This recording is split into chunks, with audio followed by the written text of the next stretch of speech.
Oh, merci. Merci. Merci. Alors, les petits goussins que je prends, c'est, si vous vous posez la question, c'est pour que les livres soient à la hauteur.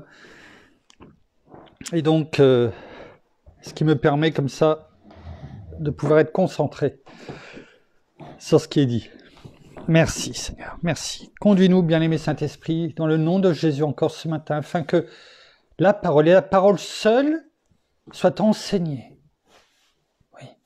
Et que nos pensées soient rendues captives à l'obéissance au Christ, oui, afin que tout ce que nous recevons reste en nous, qu'aucune de nos pensées vagabonde, mais qu'elle soit rendue esclave à ton nom, Seigneur Jésus. Merci, merci. Nous allons continuer dans les méditations du psaume des temps modernes de notre ami pasteur Jean-François Denis. Et nous en sommes rendus au psaume numéro 37, qui s'intitule, et ça va très bien avec ce que nous venons de chanter lors de ces quelques louanges qui font tellement de bien, tellement de bien. Donc le psaume 37 qui s'intitule « Si je vis, ce n'est plus moi qui vis, mais c'est Christ qui vit en moi. Lorsque je me lève, toutes mes pensées sont dirigées vers toi. C'est pourquoi mes mains, chaque matin, s'élèvent. Car si je vis aujourd'hui, ce n'est plus moi qui vis, ce n'est plus pour moi, mais pour toi, mon roi. Ton souffle, tu insuffles dans mes narines, pour qu'encore une fois ma vie s'illumine. Alors qu'à chaque seconde de mon existence je chemine, et qu'en toi, ma vie se trouve davantage ses racines. Chaque jour, tu renouvelles mes forces. Chaque jour, tous ces pièges tu désamorces, afin de me garder et de me protéger, pour qu'en toi, je puisse toujours habiter. Dans ce monde, faisant face à de nombreuses questions, cherchant des réponses à toutes ces interrogations, j'élève ma voix vers toi en intercession, afin que tous expérimentent ta révélation. Ta révélation qui nous amènera à cette confession qui nous lancera dans notre mission, cette mission qui nous propulsera à concrètement vivre tous nos rêves et nos visions, ces visions à la gloire de ton nom qui nous conduiront certainement à notre destination. Alors, aujourd'hui, aide-moi, je t'en prie, à être sensible à ta voix, affranchi du poids qu'apporte le péché et vivre pleinement consacré à toi, pour que d'autres puissent être influencés et enfin marcher dans tes voies. Tu es mon Créateur et mon Libérateur. Tu es mon Sauveur et mon Seigneur. En toi, j'ai placé ma demeure. En toi, j'ai trouvé le véritable bonheur. Peu importe les déclarations, peu importe les situations, ce qui réellement me suffit, c'est de te savoir au centre de ma vie. Et que pas à pas, j'avance dans cette dimension de foi dirigée par ton esprit. Amen, amen et amen. Merci Père, merci Seigneur, merci bien-aimé Saint-Esprit encore pour ce poème dont tu as oint pasteur Jean-François. Merci. Alors, une référence nous a été laissée, Galates 2, chapitre 2, verset 20. Nous allons le prendre, on le connaît, on l'a pu le lire déjà plusieurs fois et on le connaît, presque même par cœur, normalement. On va l'aborder, on va le prendre, tout de suite même. Galates, qui se situe après 2 Corinthiens. On continue en même temps à faire de la formation.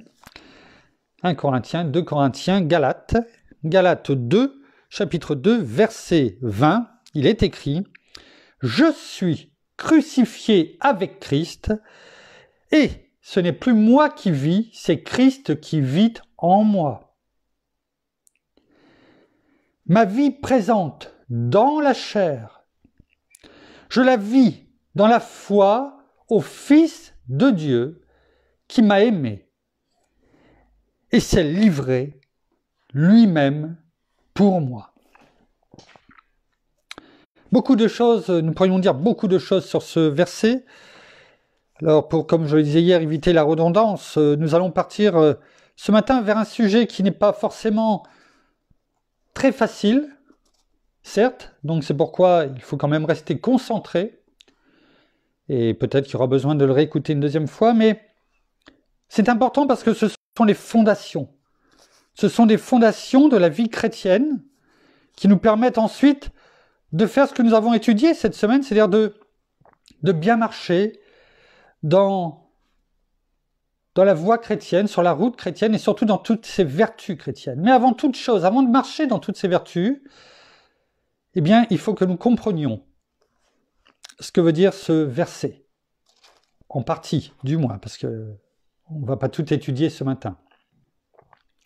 Première partie qui est le rappel que nous sommes un temple spirituel. Et nous allons voir que la parole le dit, que nous sommes un temple spirituel. Et qu'il n'y a pas à chercher ailleurs. En soi, le fait que nous sommes un demi-dieu, comme le dit le Nouvel Âge, en nous, à partir du moment où, comme on l'a dit, il y a plusieurs méditations, nous sommes sortis de cette grotte, que nous avons choisi la lumière, que nous marchons sur ce chemin étroit, certes, mais ô combien merveilleux, avec Jésus à nos côtés, comme avec les disciples sur le chemin d'Emmaüs.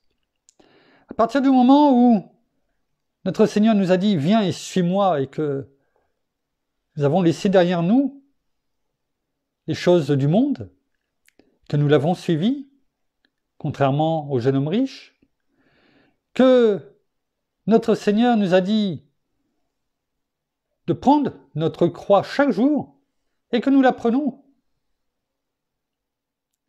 et que nous avançons avec lui parce qu'il est en nous et nous sommes en lui, que nous n'avons pas honte de l'Évangile car c'est une puissance de Dieu pour le salut de quiconque croit, de proclamer le nom de Jésus, parce qu'il est bon de lire, de recevoir, d'apprendre et de proclamer de notre bouche.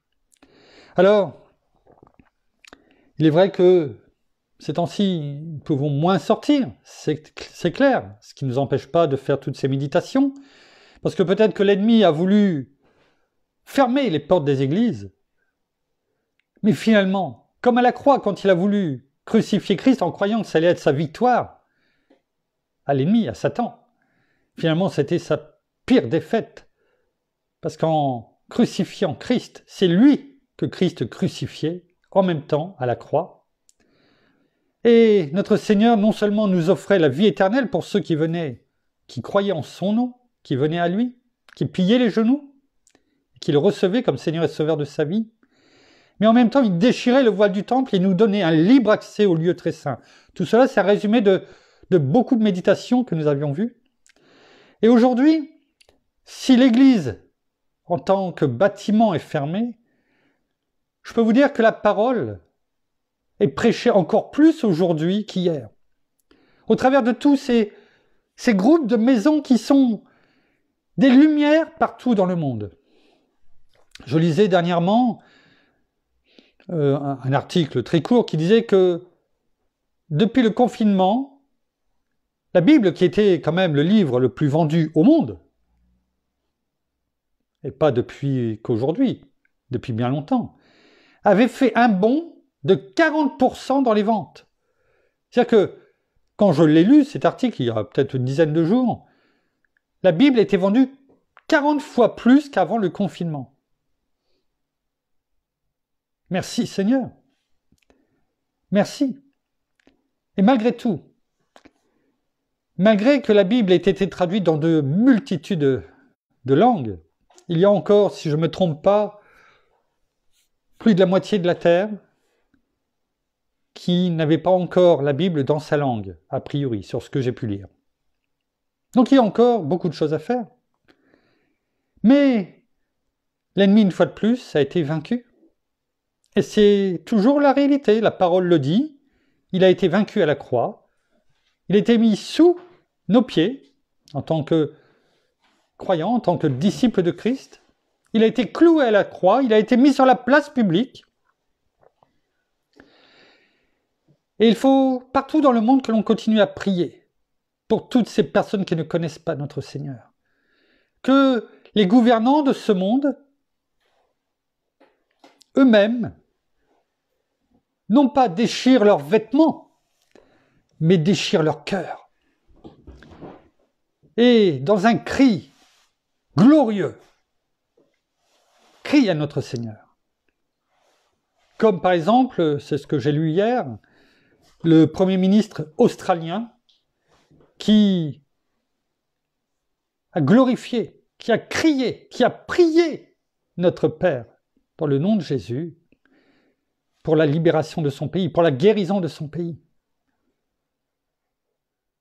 De plus en plus, on voit, à travers les médias, des dirigeants prier, se regrouper et prier. On l'a vu aussi aux États-Unis. Il n'y a pas que, bien entendu. Nous voyons des multitudes d'images de soignants, de médecins priant. Même des athées. Tellement touchés par des justes qui, quelquefois, refusent des respirateurs pour les donner à des plus jeunes et qui, quelquefois, s'éteignent. Et ils sont tellement touchés par ces gestes qu'ils s'aperçoivent que tout ce qu'ils croyaient vole en éclats et se tourne vers notre Seigneur. Gloire à toi, Père. Gloire à toi, Seigneur. Gloire à toi, bien-aimé Saint-Esprit. Des gens à travers le monde qui, sur des trottoirs, sont à genoux, élevant leurs mains et leurs voix vers notre Seigneur. Ça se multiplie de plus en plus. Alors, dans les bons, comme on a pu le chanter, les mauvais jours, oui, nous voulons te suivre. C'est bien, comme je l'ai pu le dire déjà il y a plusieurs mois, c'est bien de chanter tout cela. C'est beau. Merci de louer notre Père, c'est beau. Mais il ne suffit pas de le chanter. Il faut le vivre. Il faut vouloir le vivre. Il faut vouloir aller jusqu'au bout, comme on l'a chanté. Jusqu'au bout, je veux te suivre. Est-ce qu'en le chantant, en élevant nos voix vers notre Seigneur, vers notre Père, en chantant ces mots, nous avons pu dire que tout ce que l'on proclamait de la bouche avait toujours une incidence. Il ne faut pas simplement chanter, comme avec les chansons du monde, afin de se balancer, parce que le rythme est bon, parce que nous avons le rythme dans la peau. Non, c'est pas ça le plus important. Ce qui est important, c'est qu'en disant ces mots, notre cœur soit déchiré, soit réparé par la main bienveillante de notre Seigneur, qui est en nous. Et c'est ce que dit Galates 2:20. Je suis crucifié avec Christ. C'est-à-dire, j'ai été cloué aussi à la croix. Ma vieille nature, mon vieil homme. Rappelez-vous Abraham. J'ai été crucifié avec Christ. Et ce n'est plus moi qui vis, c'est Christ qui vit en moi. Ma vie présente dans la chair, je la vis dans la foi au Fils de Dieu qui m'a aimé et qui s'est livré lui-même pour moi. Alors, voyons déjà la première partie, et comme je vous l'indiquais tout à l'heure, la parole nous montre que nous sommes véritablement un temple. Nous l'avions, je crois, si je ne me trompe pas, dit hier. Et tous les croyants sont un temple spirituel.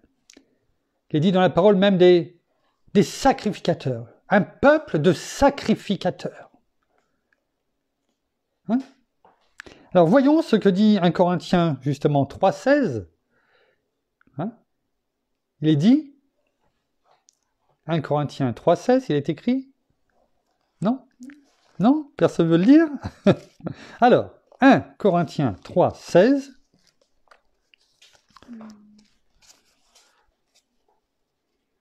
Il y en a qui réfléchissent. 1 Corinthiens 3, chapitre 16. 1 Corinthiens chapitre 3, verset 16. Pourtant, on le connaît par cœur. Ne savez-vous pas, c'est ce qu'on a dit hier, que vous êtes le temple de Dieu et que l'Esprit de Dieu habite en vous? Ne savez-vous pas que vous êtes le temple de Dieu et que l'Esprit de Dieu habite en vous? Rappelons-nous que la parole est vérité, elle est certaine et véritable, elle est oui et amen. Ce qui est écrit, c'est la réalité. Et la parole le dit, ne savez-vous pas, c'est une question, ne savez-vous pas, vous en souvenez plus? Pourtant on vous l'a dit. Alors je vous le rappelle, ne savez-vous pas que vous êtes le temple de Dieu et que l'Esprit de Dieu habite en vous?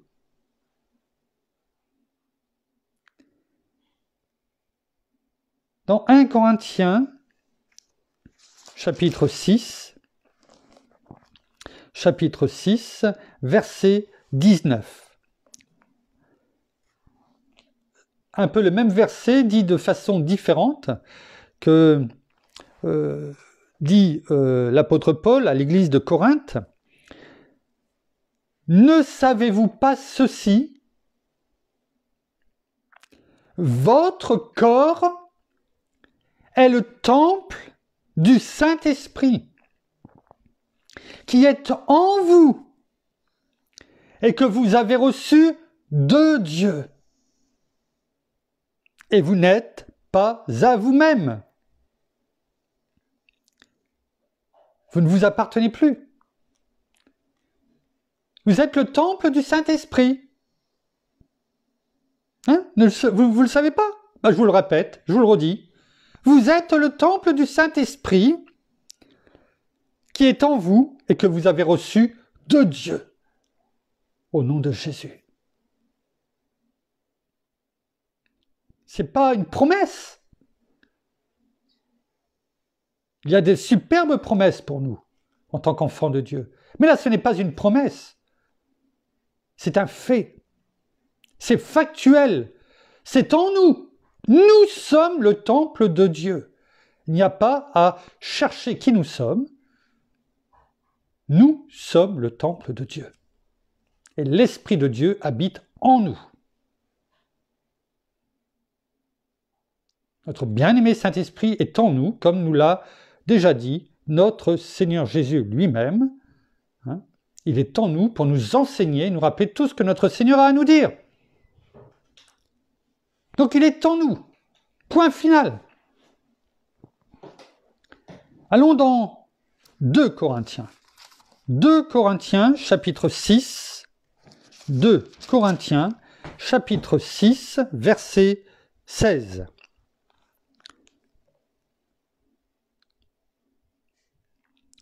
Quel contrat d'alliance entre le temple de Dieu et les idoles? La question est posée. Quel contrat d'alliance entre le temple de Dieu et les idoles? Car nous sommes le temple du Dieu vivant. Comme Dieu l'a dit, j'habiterai et je marcherai au milieu d'eux, je serai leur Dieu et ils seront mon peuple. Il est notre Dieu et nous sommes son peuple. Oui. Et la question qui est posée, c'est quel contrat d'alliance entre le temple de Dieu et les idoles? Les idoles, on a pu voir, c'est pas les idoles de l'Ancien Testament, c'est les idoles d'aujourd'hui. La musique dans tous ses états. Hein, par exemple sur Netflix, parce que j'ai vu que Netflix avait augmenté, je crois, ses abonnements de je ne sais plus combien de millions de personnes à travers le monde, qu'ils avaient levé je ne sais plus combien de milliards à crédit en faisant de la dette pour pouvoir sortir d'autres séries. Des séries du même genre que celles de décembre et de janvier. De toute façon, il n'y a plus, maintenant on le sait, Netflix pour qui il roule. Hein, on le voit. Eh bien, non. Alors il y a plein d'idoles, hein, plein dans ce monde. Et la question nous est posée. Enfin, posée à demi-mot. Et quel accord entre Christ, quel contrat d'alliance entre le temple de Dieu et les idoles? Quel contrat? Il y en a un? Non, il n'y en a pas. Et tout le monde le sait. Il n'y a pas de contrat d'alliance entre la lumière et les ténèbres.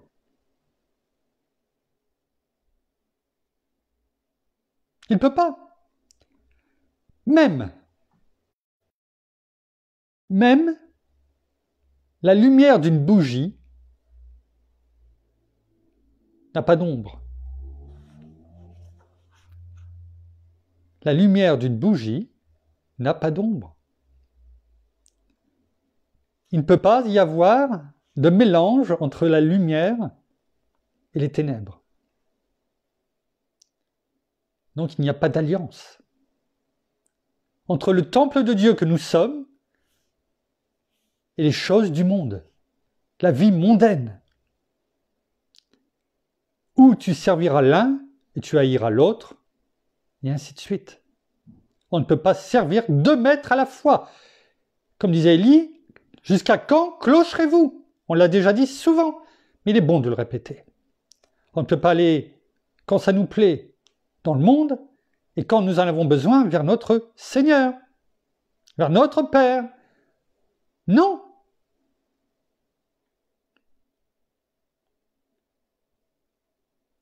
Quand vous avez votre maison, vous ne pouvez pas faire entrer n'importe qui dans votre maison que vous ne connaissez pas. C'est votre maison, vous habitez dedans. Vous ne faites pas porte ouverte tous les jours. Et vous n'invitez pas les gens que vous ne connaissez pas à entrer. Pourtant, en suivant les choses mondaines, en laissant peut-être aussi l'impureté sortir de votre bouche ou dans votre conduite, c'est comme si vous laissiez entrer dans le temple de Dieu qui est en vous et que vous ouvriez les portes. Vous ne le faites pas pour chez vous, mais par contre, cela ne vous dérange pas de le faire pour le temple de Dieu. Méditons cela, chacun pour soi. Dans Éphésiens, après donc Corinthiens, Galates, et donc nous arrivons à l'église d'Éphèse, que nous dit la parole dans Éphésiens chapitre 2, Éphésiens chapitre 2, versets 20 à 22. Il est écrit: vous avez été édifiés sur le fondement des apôtres et des prophètes, Jésus-Christ lui-même étant la pierre de l'angle. En lui, tout l'édifice, bien coordonné, s'élève, c'est-à-dire s'édifie, croît, s'accroît, augmente. pour être un temple saint dans le Seigneur. En lui, vous aussi, vous êtes édifiés ensemble pour être une habitation de Dieu en esprit. Amen. Nous avons été édifiés sur le fondement, c'est-à-dire sur tout ce qui nous est parvenu, sur les apôtres, sur les prophètes, sur tout ce qui nous ont été rapportés au travers de la parole, afin que nous nous édifions spirituellement, que nous nettoyions le temple que nous sommes, afin de le rendre pur. Rappelez-vous, notre Seigneur Jésus, ce qu'il a fait quand il est rentré dans le temple et qu'il a vu tous les marchands. Il les a chassés. Et c'est ce que nous devons faire, c'est l'image de ce que nous devons faire avec toutes les choses mondaines dont nous venons de parler. Nous devons prendre le balai ou l'aspirateur, qu'importe, la vapeur, enfin bon, tout ce qu'on vous voulez, et passer un grand coup de Karcher. Nous devons nettoyer, purifier. Le sang de Jésus nous purifie. Oui, c'est un fait là aussi. Il nous rend purs aux yeux de notre Père, afin que nous puissions élever nos voix et venir prier notre Père. Mais ça n'empêche pas que nous devons faire notre part. Et la parole nous le dit, en nous rappelant, rappelez-vous qui vous êtes. Donc passons ce grand coup de balai. Fermons les portes peut-être, mais ouvrons les fenêtres, afin de rentrer un air pur, de laver, de sécher, de refermer. Nettoyons toute cette impureté qui ne devrait même plus exister dans le temple de Dieu qui est en nous. Jésus-Christ étant la pierre de l'angle, on a pu déjà en parler dans une méditation. L'angle, la pierre de l'angle, dans un édifice bien coordonné, les apôtres et les prophètes étant le fondement, la maison, au fur et à mesure, construite, et en parlant de notre Seigneur, en faisant des disciples nous-mêmes, eh bien, on croit ensemble, il y a aussi cette notion d'unité. Nous sommes l'Église, chacun individuellement, mais ensemble, nous sommes l'Église, aussi avec un grand E, que notre Seigneur va venir rechercher. Et il est la pierre de l'angle, cette pierre qui, comme dans toute habitation, est retirée, tout s'effondre. Il est la pierre de l'angle, Jésus-Christ, notre Seigneur. Nous sommes une maison, bien ordonnée. Dans Hébreux, un peu plus loin, donc dans Hébreux,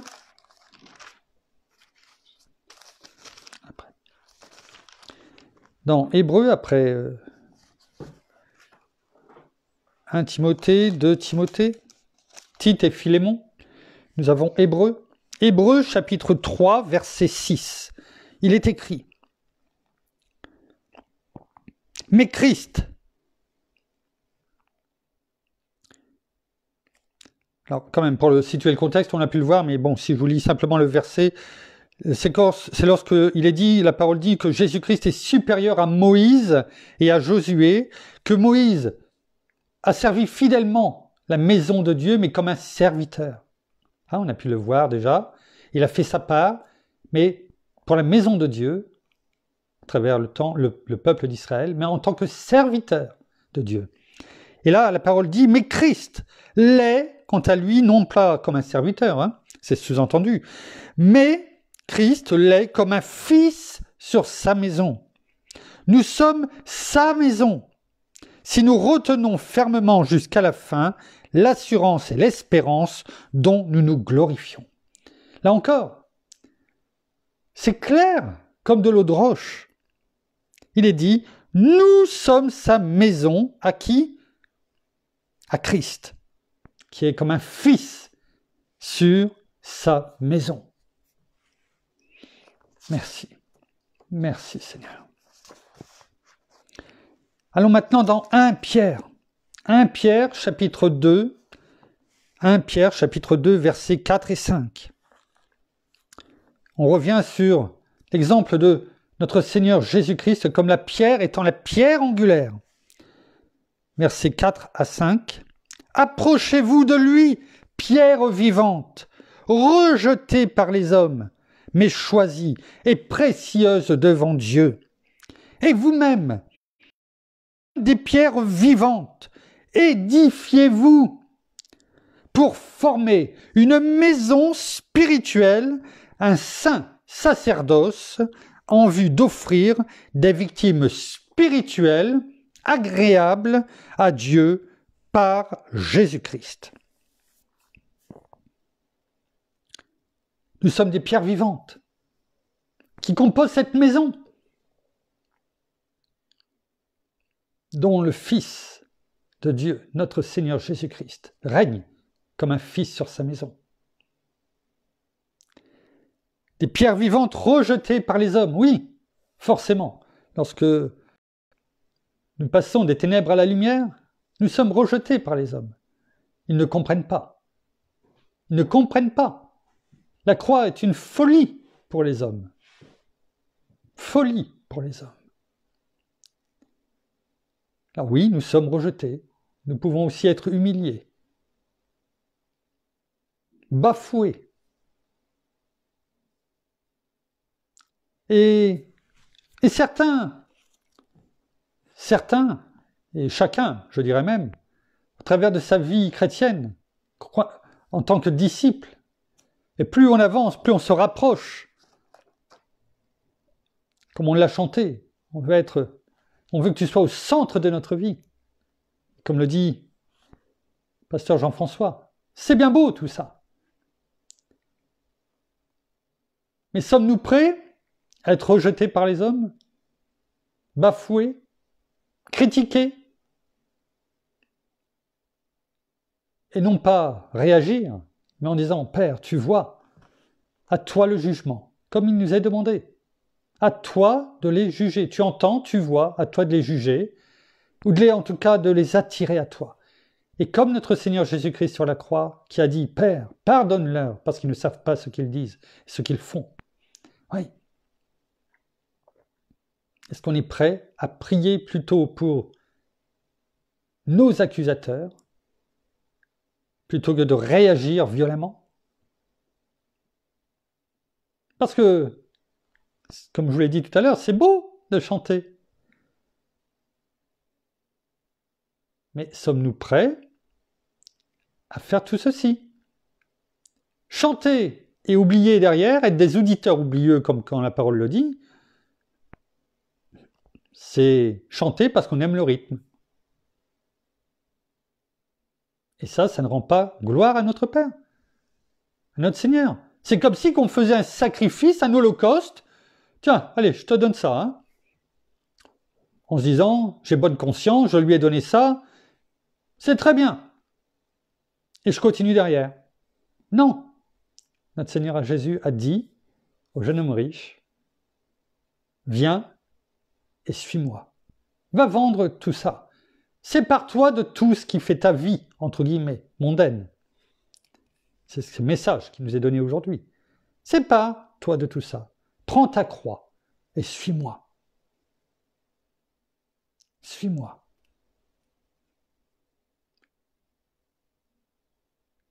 Beaucoup, malheureusement, prêchent aujourd'hui la parole en disant « Viens au Seigneur, tu auras tout. » C'est vrai.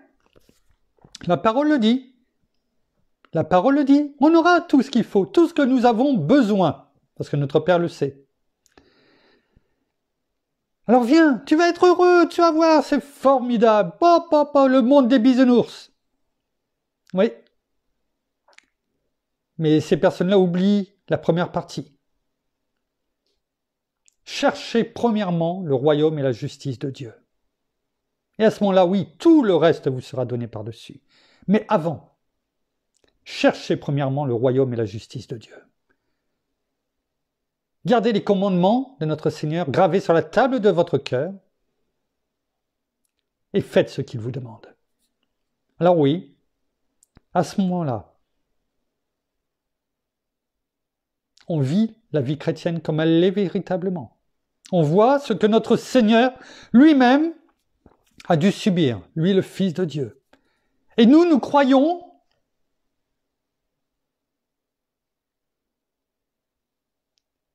que nous n'aurons pas à subir ce que notre Seigneur lui-même a dû subir? Quelle hypocrisie! Nous ne voulons que les bons côtés de la vie chrétienne et les mauvais côtés, nous n'en voulons pas. C'est un package. C'est tout ou rien. On ne peut pas venir que quand on a besoin et ne plus penser à notre Seigneur, à notre Père, lorsque nous avons reçu tout ce que nous avons demandé. Est-ce que vous aimeriez bien, quand vous demandez quelque chose à vos parents ou quand les enfants demandent ou vous demanderont quelque chose, vous leur donnez et après, ils ne s'intéressent plus du tout à vous? On appelle ça l'ingratitude dans le monde. Et il y en a beaucoup. Il n'y a pas besoin de chercher très très loin. L'ingratitude. Quand vous aidez des personnes pendant longtemps, qui après, entre guillemets, vous oublient, ou reviennent que quand ils ont besoin, ils se rappellent de vous. D'un seul coup, ils se rappellent que vous avez peut-être un ami Facebook et il vous envoie un petit message, ou un SMS. Et bien souvent, quand vous regardez, ce sont des personnes qui prennent contact avec vous que quand ils ont besoin de quelque chose. Sinon, vous ne les entendez pas, vous ne les voyez pas. Quelle ingratitude! Hein? Non, c'est pas d'ingratitude, ça vous fait pas plaisir. Et pourtant, est-ce que c'est pas ce que nous faisons avec notre Père, avec notre Seigneur, avec notre bien-aimé Saint-Esprit? Pardon, pardon Seigneur.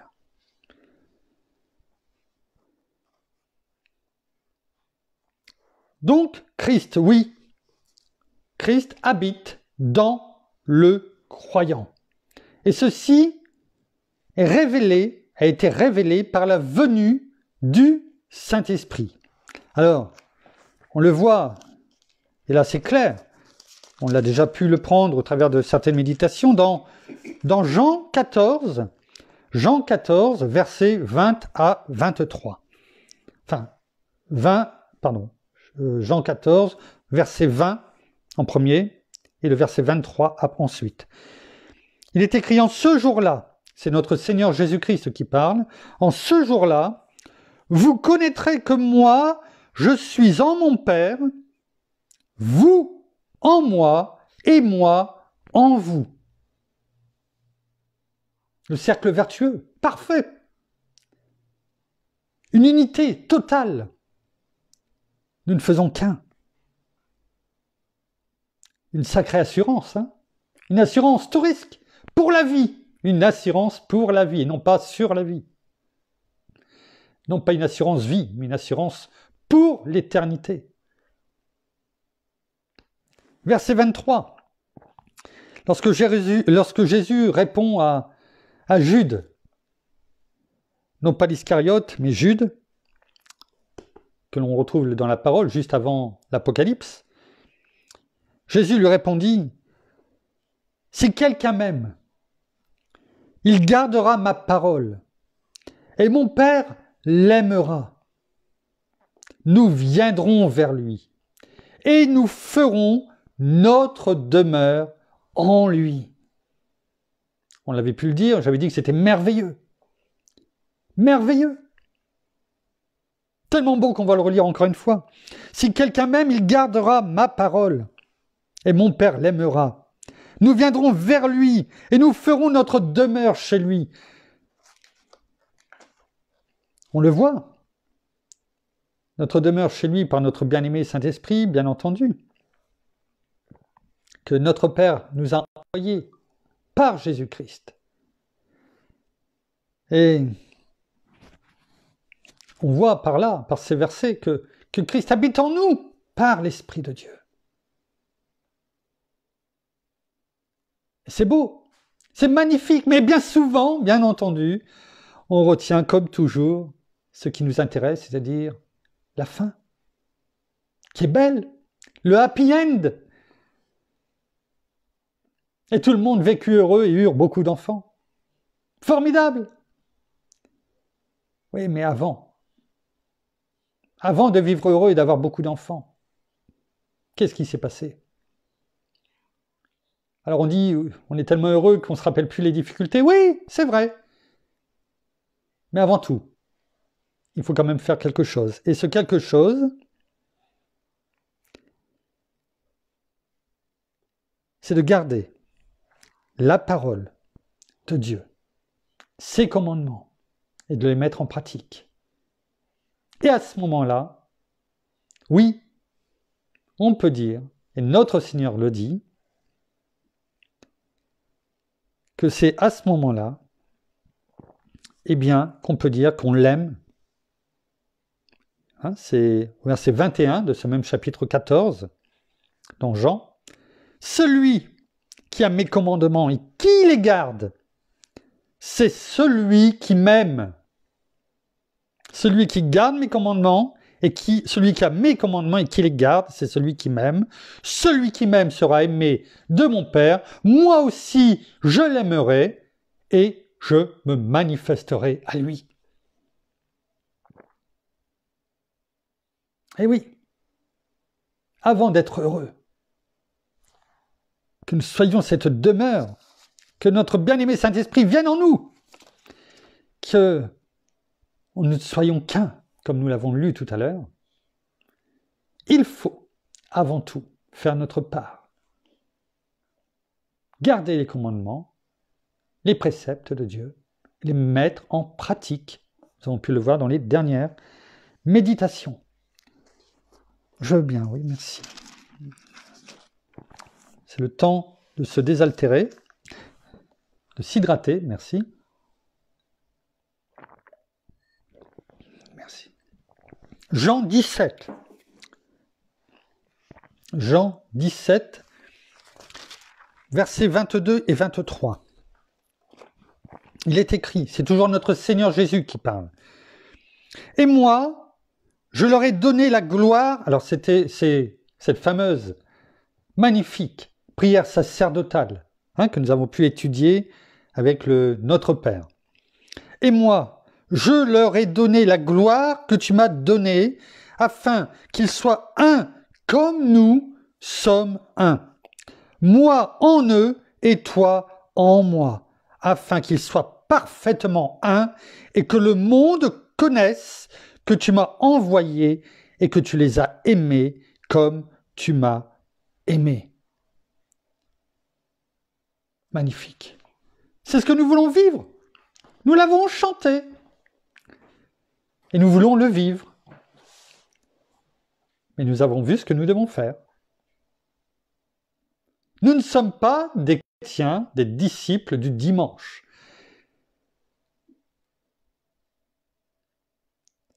N'oublions pas ce qui est dit dans Actes, si je ne me trompe pas, c'est chapitre 11 au verset 26.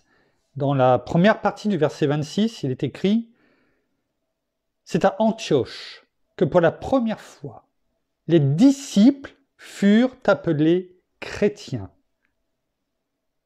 Le grand problème aujourd'hui, c'est qu'on inverse. Nous sommes tous chrétiens. Et si nous faisons à peu près correctement les choses, nous pouvons dire que nous sommes des disciples. Mais pourtant, l'Église primitive, ce n'était pas ça, c'était l'inverse. Ils étaient avant toute chose des disciples, et c'est après, par les gens de l'extérieur, les païens, qu'on leur a donné à cette époque-là ce sobriquet, parce que c'était plus une insulte, à la base, de chrétiens, c'est-à-dire de petits Christ. Alors que nous soyons appelés chrétiens, ce n'est pas dérangeant. La question n'est pas là. La question, ce n'est pas de se dire chrétien pour dire « Oh, je fais partie d'une catégorie haute, très large. Je suis un petit Christ. » Mais de loin, petit Christ quand ça m'arrange et c'est tout.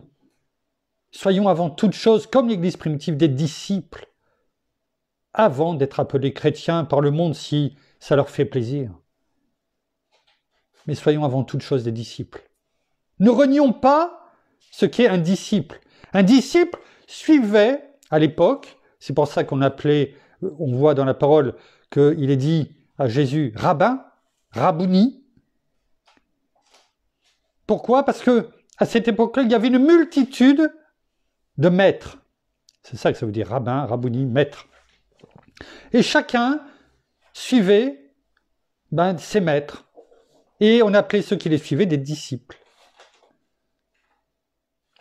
Mais ces disciples qui les suivaient leur maître, un peu, entre guillemets, comme un gourou aujourd'hui. C'est-à-dire qu'ils étaient en permanence avec lui. Ce que les disciples de Christ faisaient. C'est-à-dire qu'ils vivaient avec lui jour et nuit. Ils écoutaient, ils entendaient, ils méditaient et ils mettaient en pratique la parole.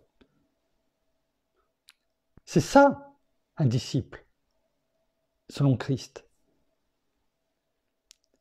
Et vous comprenez mieux peut-être à ce moment-là le verset de Josué 1, chapitre 1, verset 8, lorsqu'il est écrit « Ce livre ne s'éloignera pas de ta bouche, tu y méditeras jour et nuit, afin d'observer et de mettre en pratique tout ce qui est écrit. » C'est ce que faisaient les disciples de Christ. Ils ne s'éloignaient pas de sa bouche, lui la parole incarnée. Ils étaient toujours avec lui, ils l'entendaient jour et nuit, ils le voyaient. Ils ne s'éloignaient pas de lui. Et tant qu'ils étaient avec lui, ils avaient tout. Toute chose. Il a pourvu à tout. Il n'aurait jamais rien arrivé. Il les a préservés. Et c'est ce que notre Seigneur veut faire encore aujourd'hui. Si nous sommes ses disciples, comme à cette époque-là. Le temps n'a pas d'effet. Un jour, c'est comme 1000 ans pour Dieu. Ça n'a rien changé. Ce que les disciples vivaient avec Christ, ont vécu avec lui pendant 3 ans, jour et nuit. C'est ce que nous vivons, ce que nous pouvons vivre chaque jour de notre vie. Si nous avons dans notre cœur cette conviction qu'il veut que nous vivions comme les apôtres, ses disciples vivaient avec lui à cette époque-là. Tout simplement. Pour lui. Pour notre Maître. Notre Seigneur. Notre Roi. Encore plus aujourd'hui, parce qu'il est notre avocat parfait. Il est notre médiateur, notre intercesseur auprès du Père. Notre souverain sacrificateur selon l'ordre de Melchisédek, qu'il fait expiation à chaque instant pour nous. Il est notre justice. Son sang nous protège. Comme lorsqu'il était humainement parlant avec les disciples, il les protégeait, il les gardait. C'est ce qu'il fait avec nous encore aujourd'hui. Quand je vous disais qu'il était bon d'avoir ces fondements aujourd'hui, même si c'était peut-être un peu plus difficile dans la compréhension et qu'on prend notre temps, il est bon de prendre quelquefois le temps, mais que ces fondations soient bien faites. Si les fondations dans une maison ne sont pas bien faites, il finit par y avoir des fissures, des failles. La maison peut s'écrouler, bouger. Et là, l'ennemi en profitera. Comme quand il y a des fissures et que la pluie, la neige, les intempéries pénètrent irrémédiablement dans ces fissures et font bouger les choses, la structure. Donc il est bon d'avoir ces préceptes, ces commandements que la parole nous donne afin de nous fortifier en elle et d'être cette maison spirituelle inébranlable. Ensemble, unis.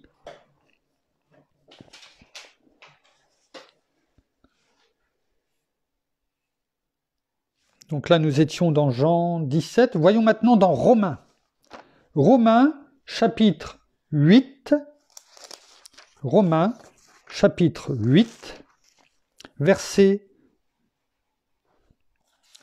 Romains, chapitre 8, verset 10.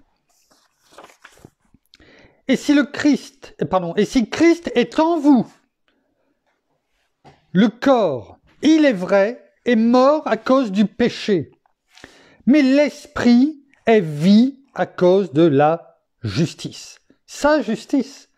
Il est notre justice. Il ne suffit pas de dire « Je suis crucifié avec Christ ». Et ce n'est plus moi qui vis, c'est Christ qui vit en moi. Oh, c'est magnifique. Mais il faut en faire une réalité. Une réalité. Comme pour les chants, les louanges, les paroles. Et ce verset commence en disant « Et si Christ est en vous ?» Pourquoi ? Pourquoi ça commence « Et si ?» Souvent quand ça commence, quand on parle, « Et si tu fais ça, eh bien tu auras ça. » Ça veut dire que c'est la condition pour. On est d'accord ? Et si, ça veut dire qu'il y a une condition à faire pour avoir la chose derrière. Il est bon de s'arrêter quelquefois sur la forme grammaticale de la phrase. Ça nous apprend quelquefois beaucoup de choses. Et là, en le lisant, je me suis dit, eh oui, si ça commence par « et si », pourquoi ? Et si Christ est en vous, donc, si vous êtes sûr que Christ est en vous, le corps, il est vrai, à ce moment-là, est mort à cause du péché. Le corps, parce que notre corps est péché. Mais l'esprit qui est en nous est vie à cause de la justice de Christ. Sa pureté, sa sainteté. Encore faut-il que Christ soit en nous, que nous soyons crucifiés avec Christ. Hein, vous comprenez, on avance progressivement dans les conditions pour que nous soyons sur cette... Voilà, que nous marchions et que nous grandissions spirituellement dans cette route chrétienne qui nous amène à éviter de prendre des raccourcis qui ne sont que les nôtres. Non pas courir rapidement, c'est pour ça que nous prenons le temps. On l'a pu le dire il y a déjà bien longtemps, que c'est un marathon que nous faisons. Ce n'est pas un 100 mètres. C'est un marathon. Et le but, c'est pas d'arriver le premier. Le but, c'est de franchir la ligne. Et vous vous apercevriez que si vous regardez des marathons, à part un ou deux, trois peut-être, et toujours les mêmes, c'est les Kenyans, tous les autres, leur seul but, c'est de terminer. Terminer. Parce qu'ils savent de toute façon que les premières places sont faites et sont réservées pour des personnes. Mais qu'importe. Leur but, c'est de terminer. Plus ou moins facilement, mais de franchir la ligne. C'est leur seul but. Et vous vous rendrez compte qu'ils soient 10e, 50e, 1000e, ils franchissent et ils sont contents, ils lèvent les bras. Non pas parce qu'ils ont gagné, parce qu'ils sont contents d'avoir franchi la ligne, d'avoir terminé, d'avoir persévéré jusqu'au bout, afin de franchir la ligne. Non pas d'arriver le premier, non pas de faire une course rapide et d'oublier toute chose, mais de nous fortifier au fur et à mesure des kilomètres, afin de grandir. Et d'aider au passage à relever peut-être ceux qui sont tombés, ou ceux qui sont là, spectateurs, et qui encouragent, mais qui n'avancent pas. Et peut-être de leur montrer par notre exemple, eh bien qu'il est bien de nous rejoindre et de faire un bout de chemin ensemble, et chacun, à la mesure qui nous est donnée, eh bien d'avancer jusqu'à franchir la ligne. C'est ça que nous faisons chaque jour. Chaque jour.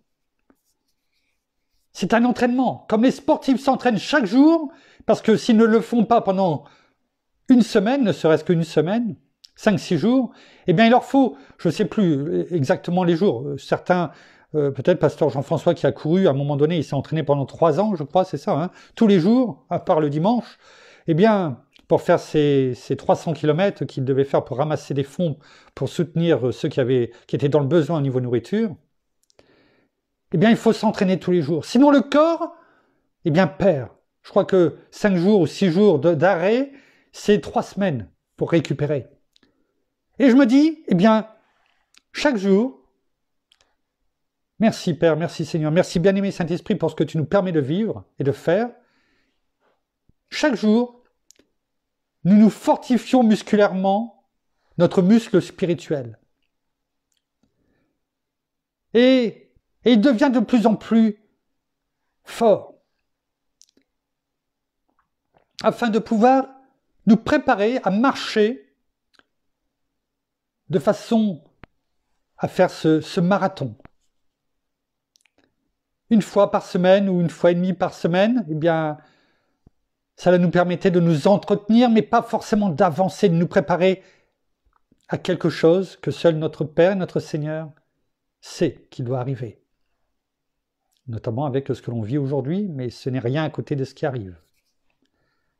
Ce n'est pas pour faire peur, ce n'est pas une prophétie, c'est une constatation, et si vous écoutiez un petit peu, on l'a entendu encore hier, et je l'ai déjà dit depuis bien longtemps, ce qui est confirmé, et je vous encourage à aller écouter ce que dit Pasteur Jean-François sur le mur, sur les 7, sur la vidéo qu'il a faite donc de vendredi, ou qui a été mise samedi hier sur le mur, l'après sera de toute façon beaucoup plus compliqué, beaucoup plus dur que ce que l'on vit aujourd'hui. C'est une certitude et je l'ai dit dès le départ. Et il y a déjà bien des mois. Et ce que nous faisons chaque jour, peut-être que pour certains, c'est de trop. Mais si nous le faisons, c'est que nous sommes appelés à le faire. Justement pour muscler. Ce muscle spirituel afin de nous préparer. Parce que c'est ce que fait notre Seigneur, notre Père. Il nous prépare à quelque chose. Je ne sais pas quoi, mais il nous prépare. Afin de ne pas finir essoufflé à un moment donné, à bout de souffle.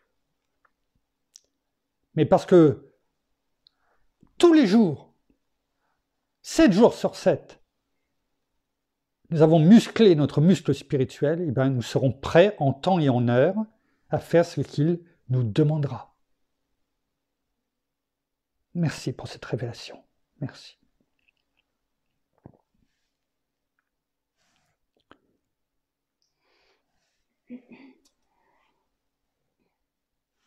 Romains 8, verset 10, on l'a lu, oui.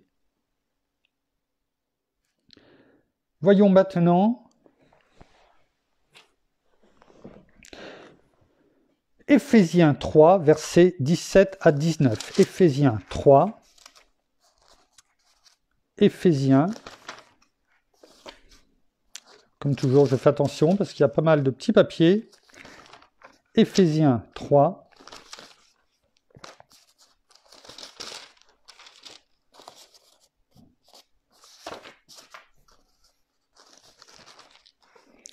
Éphésiens chapitre 3, versets 17 à 19.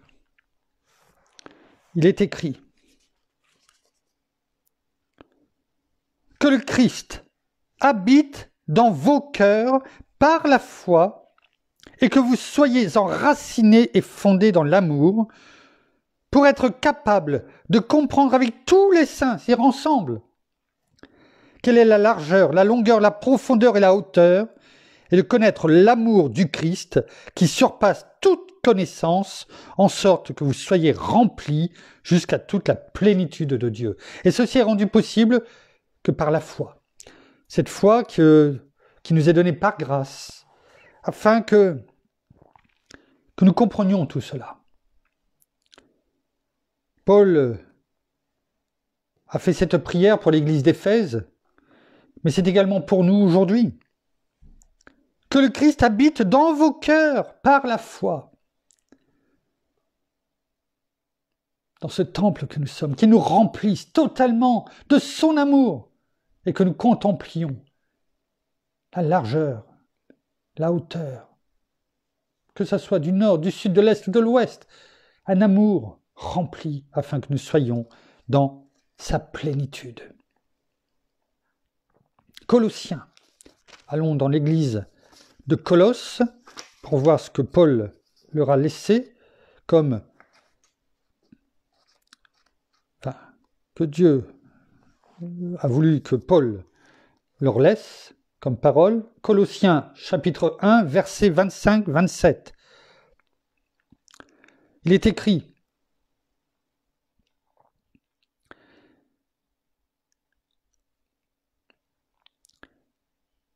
alors, c'est quand il parle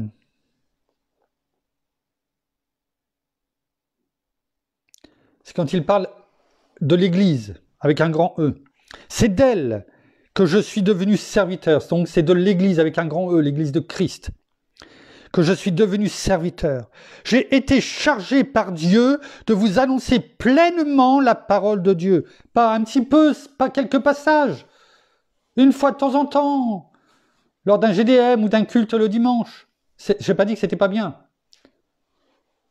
Mais là, pleinement, comme on le fait chaque jour. Pleinement, comme il devait sûrement le faire, et même plusieurs fois par jour. De vous annoncer pleinement la parole de Dieu, le mystère caché de tout temps et à toutes les générations, mais dévoilé maintenant à ses saints, à qui Dieu a voulu faire connaître quelle est la glorieuse richesse de ce mystère parmi les païens, c'est-à-dire Christ en vous, l'espérance de la gloire. Là aussi, il le rappelle, Christ en vous, par l'évangile, par la foi. Oui, ces mystères qui étaient là depuis bien longtemps, aujourd'hui vous le voyez. Christ en vous. Nous avons quand même cette chance, nous, d'avoir la parole en entier, contrairement à tous ceux qui étaient dans l'Ancien Testament. Jusqu'à Christ crucifié. Et même après, jusqu'à ce que les Écritures aient été complètement remplies, pour que nous puissions aujourd'hui en bénéficier. Sachons en profiter et de la mettre en pratique. 1 Jean,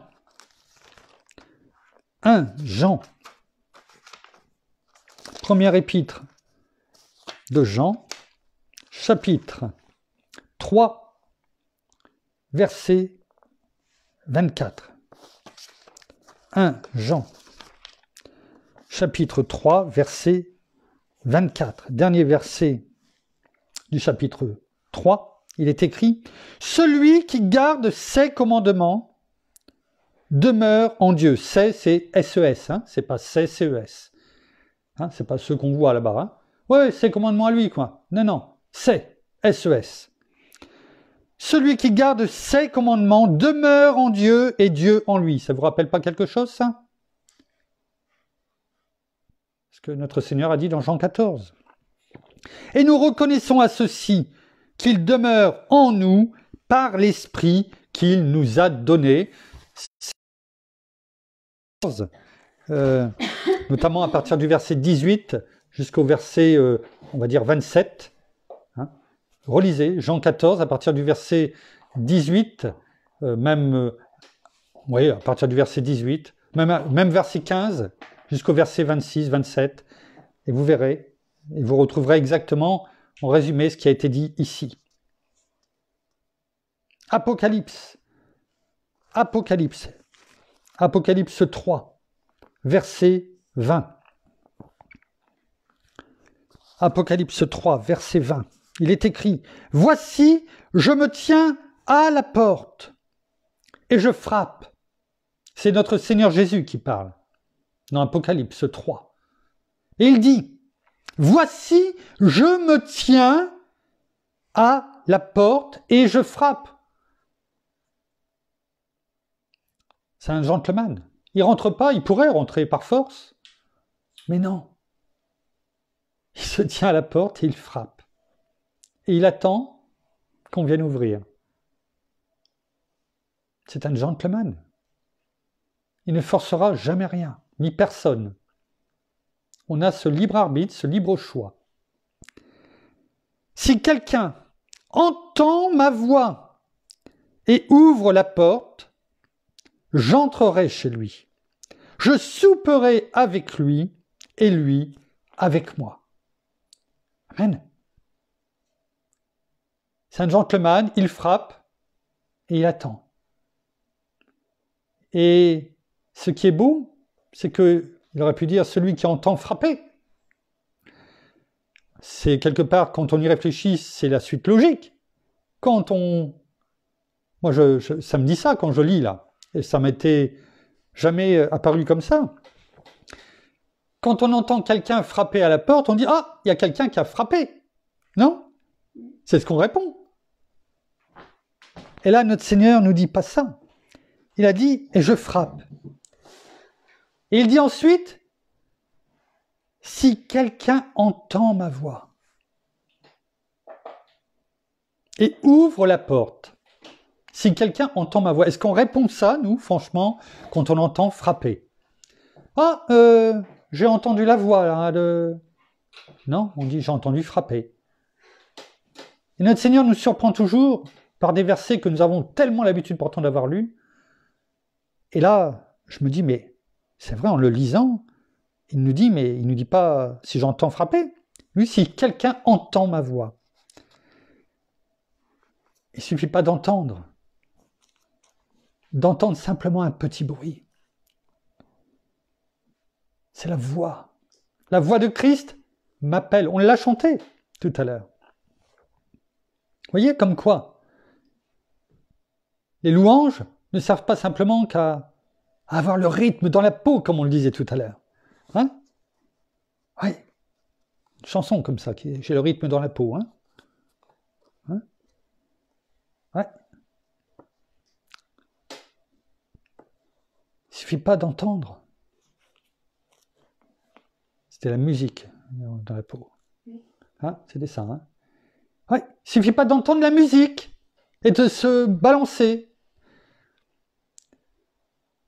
Il ne suffit pas d'entendre frapper. Il faut entendre la voix avec un grand V et un grand L. La voix de Christ qui nous appelle. La voix de Christ m'appelle et je lui réponds, viens Seigneur, entre. Oui. Mais là, notre Seigneur nous dit encore, il ne suffit pas d'entendre ma voix. Vous devez faire encore une chose. Ouvrir la porte. C'est ce qui est dit. Si quelqu'un entend ma voix, oui, j'ai entendu la voix de notre Seigneur. Oui. Ah, entre Seigneur, viens. Mais je ne comprends pas. Je ne comprends pas, il ne se passe rien. Et non, il nous dit « et ». C'est-à-dire qu'il faut les deux, c'est pas « ou ». « Et ». Tout petit mot, conjonction de coordination. Et « et », qui veut dire les deux. Il faut faire les deux. Et ouvre la porte. Donc il faut entendre la voix de notre Seigneur. Mais aussi il faut faire notre part, se déplacer, se mettre en mouvement, en action, et ouvrir la porte. On ouvre tellement de portes pour laisser entrer l'ennemi. Sachons nous lever pour ouvrir la bonne porte.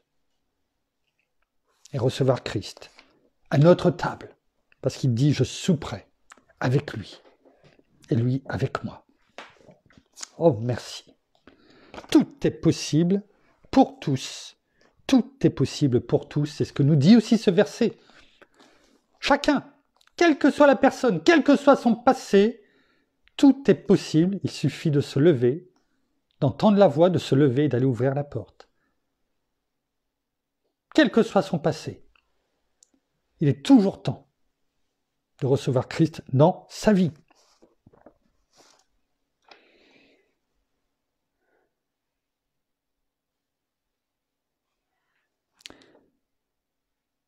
On va avoir du mal à tout faire ce matin. On va essayer de faire au moins la deuxième partie qui est pour faire tout ceci.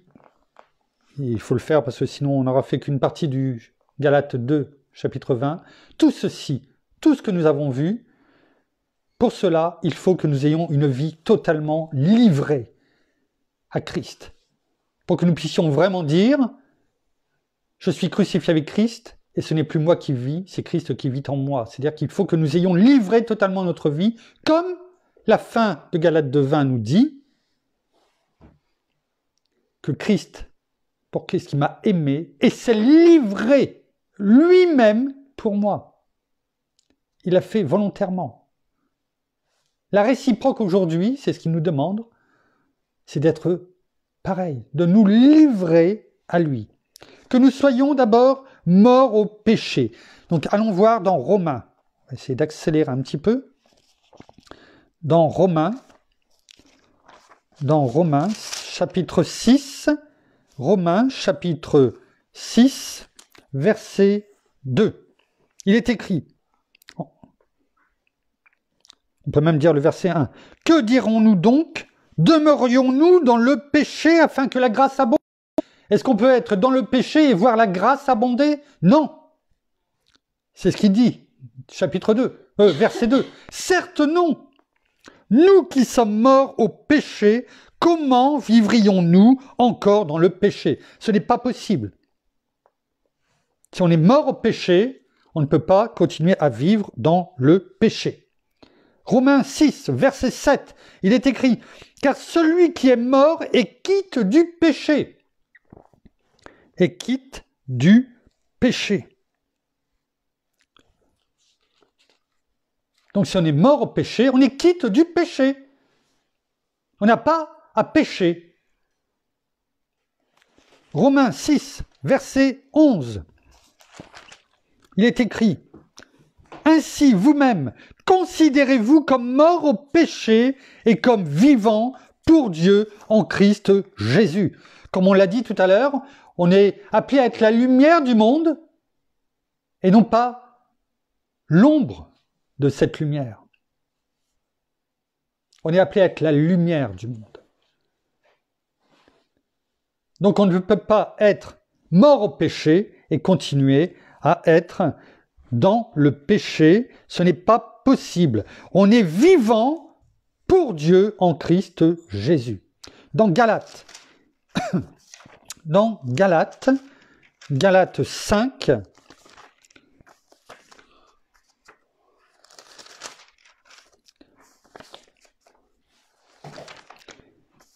Galates chapitre 5, verset 24. Galates 5, verset 24. Il est écrit « Ceux qui sont au Christ Jésus ont crucifié la chair avec ses passions et ses désirs. » C'est ce qu'on a dit. Christ a été crucifié pour nous, mais il a crucifié aussi le vieil homme, c'est-à-dire notre vieille nature, ce que nous étions avant. Comme dit la pub, il y avait avant, mais ça c'était avant. Nous sommes crucifiés, notre chair en tout cas est crucifiée avec ses passions et ses désirs, en même temps que Christ a été crucifié. Nous ne pouvons pas être le temple de Dieu, le temple du Saint-Esprit, et de continuer à vivre comme nous le voulons. Ce n'est pas possible. Sinon, c'est qu'il y a quelque chose qui ne va pas. Comme je l'ai déjà dit, on n'est pas là pour faire plaisir, mais on est là pour dire la vérité de la parole. Avec amour, bien entendu, on est là pour redresser s'il y a besoin. Pas nous, mais la parole, Christ, qui est la parole. On est là pour recevoir la lumière de la parole, mais on n'est pas là non plus pour dire ça, j'en parle pas parce que ça ne va pas plaire à un tel ou à un tel. On est là pour prêcher la vérité. Que ça en déplaise à certains, c'est comme ça.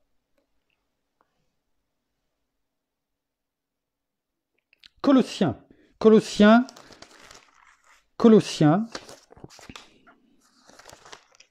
chapitre 3, verset 3. Il est écrit: « Car vous êtes morts et votre vie est cachée avec le Christ en Dieu. » C'est formidable. Quelle belle promesse. Vous êtes morts et votre vie est cachée avec le Christ en Dieu. C'est formidable. Nous sommes cachés avec le Christ en Dieu. On a les deux, parce que nous sommes un. Ça, c'est formidable. Ça nous fortifie. 2 Timothée, chapitre 2, verset 11. Regardez ce qui est écrit, tout ce qu'on a pu dire jusque maintenant. Cette parole est certaine. Si nous sommes morts avec lui, c'est-à-dire avec Christ, nous vivrons aussi avec lui. Cette parole est certaine. Ne doutez pas, elle est certaine. Il n'y en a pas d'autre. C'est celle-ci.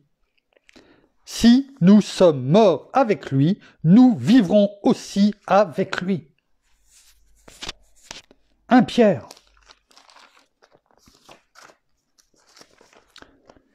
1 Pierre, chapitre 2, verset 24.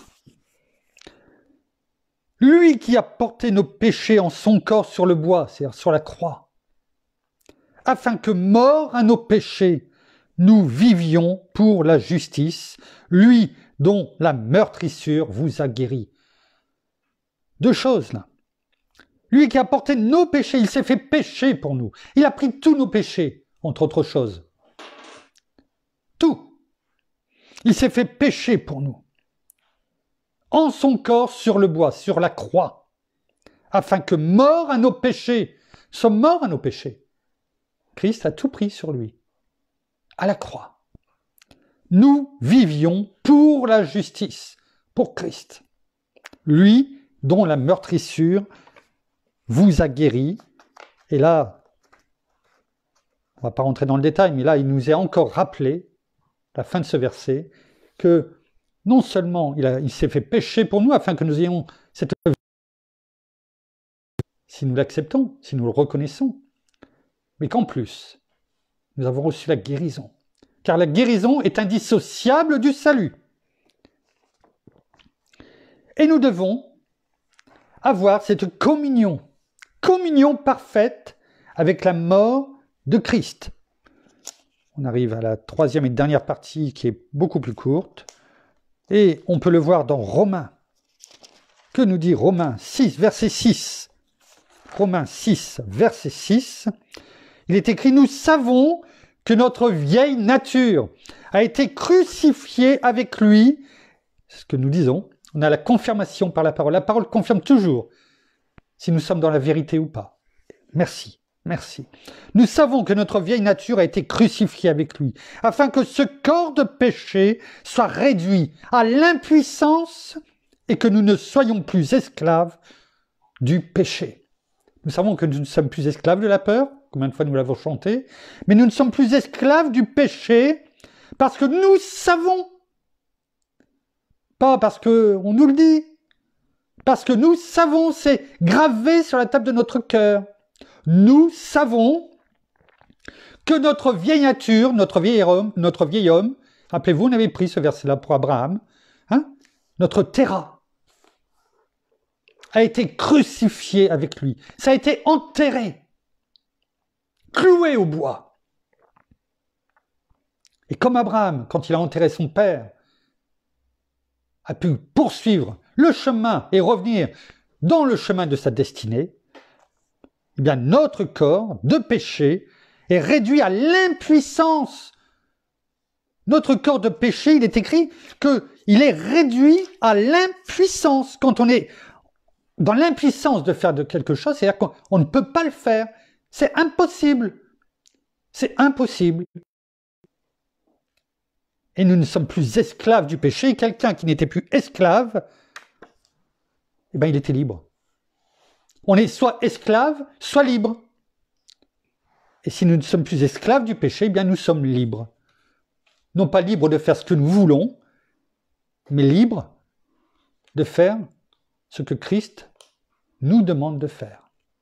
Et l'ennemi, comme il est dit, comme notre Seigneur lui-même le dit quand il était dans le jardin de Gethsémane, l'ennemi n'a pas de part en moi. Romains 8, verset 36. Selon qu'il est écrit, à cause de toi, l'on nous met à mort tous les jours, on nous considère comme des brebis qu'on égorge. On ne va pas s'appesantir sur ce verset, on en a parlé au début. Oui, il ne faut pas être étonné que les gens qui ne connaissent pas notre Seigneur nous mettent à part. Ce n'est pas de leur faute. Nous étions comme eux auparavant. Prions pour eux. Prions pour eux afin qu'ils soient éclairés comme nous avons été éclairés. 2 Corinthiens,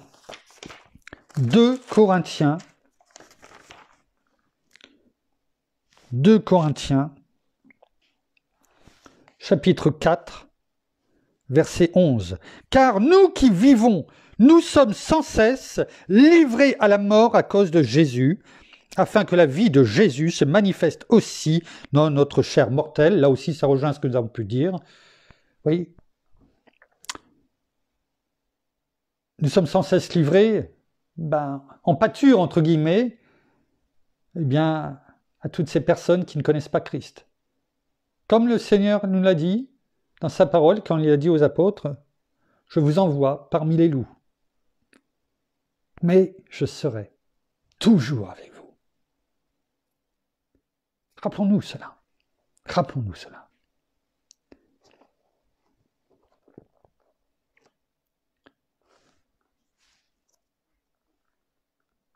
Et pour terminer, 2 versets. Soutenu, la vie spirituelle, tout cela pour aussi que nous ayons une vie spirituelle riche en Christ Jésus notre Seigneur. Nous la voyons dans Deutéronome 8, verset 3, il est écrit « Il t'a humilié, il t'a fait souffrir de la faim, et il t'a nourri de la manne que tu ne connaissais pas, et que n'avaient pas connu tes pères, afin de t'apprendre que l'homme ne vit pas de pain seulement, mais que l'homme vit de tout ce qui sort de la bouche de l'Éternel. » C'est ce qui était dit au peuple d'Israël. Vous avez connu tout ce que vous avez connu, la famine, les mauvaises choses, etc. Mais je t'ai nourri, j'ai pris soin de toi, pour que tu comprennes et que tu apprennes que l'homme ne se nourrit pas de pain seulement, mais de toute parole qui sort de la bouche de Dieu. Cela nous rappelle Matthieu 4,4 également. Et il est bon de s'en souvenir. Nous ne sommes pas appelés à vivre simplement sur cette terre en pèlerin, ce que nous sommes, mais aussi d'avoir cette vie spirituelle par rapport à tout ce que nous avons dit auparavant. Et pour terminer, nous sommes assurés par la foi de cette vie spirituelle, et nous la voyons dans Jean 5. Jean, chapitre 5, pour terminer, verset 24, Jean 5, verset 24, notre Seigneur Jésus lui-même nous dit, en vérité, je vous le dis, celui qui écoute, pas qui entend, qui écoute ma parole et qui croit à celui qui m'a envoyé, a la vie éternelle et ne vient pas en jugement, mais il est passé de la mort à la vie. Merci Seigneur, merci pour tout ce que tu nous apportes, pour ce que tu nous donnes. Oui, nous pouvons dire, je suis crucifié avec Christ, et ce n'est plus moi qui vis, c'est Christ qui vit en moi. Oui, et ma vie présente dans la chair, oui, je la vis par la foi au Fils de Dieu qui s'est livré, qui m'a aimé, et qui s'est livré lui-même pour moi. Merci Seigneur.